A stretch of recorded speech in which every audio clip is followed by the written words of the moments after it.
host of Let's Talk Teens, Dr. Kela Henry, board-certified family medicine physician, speaker, and award-winning author.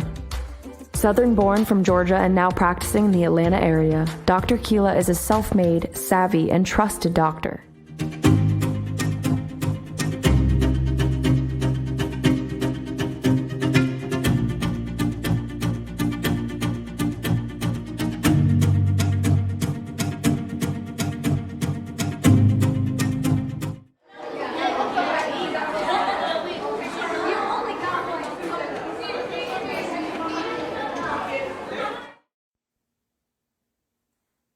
Everybody, welcome to this week's edition of Let's Talk Teens with Dr. Kela.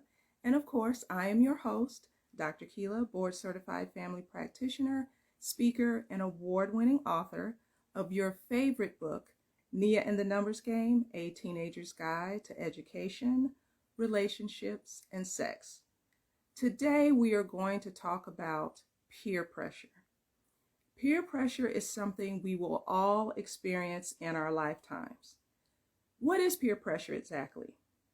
I think of it as the influence that people have over their peer group, which means people who are of your same social status. So your friends, your colleagues, your classmates, and sometimes even your family members. Now, peer pressure doesn't always have to be a negative thing. It can actually be something positive. For those of you who have been following me for a long time, you've heard me tell the story about how I decided to go into medicine, and it was positive peer pressure. However, not all influence is good, and for teenagers, there's a lot of pressure to do things that may not benefit you.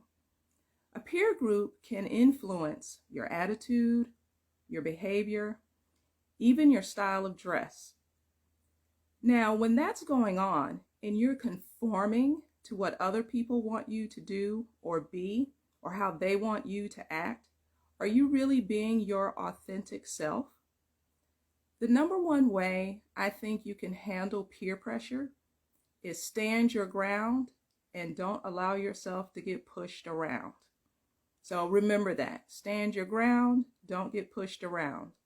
If your group wants you to do something or to behave in a way that makes you uncomfortable, you just stand your ground and say, no, I'm not going to do that, or walk away. You have to remember, they're trying to get you to conform to what they want. If that's not comfortable for you, then find another peer group. Stand your ground so you don't get pushed around. The reality is, people have a lot more respect for those who stick up for themselves.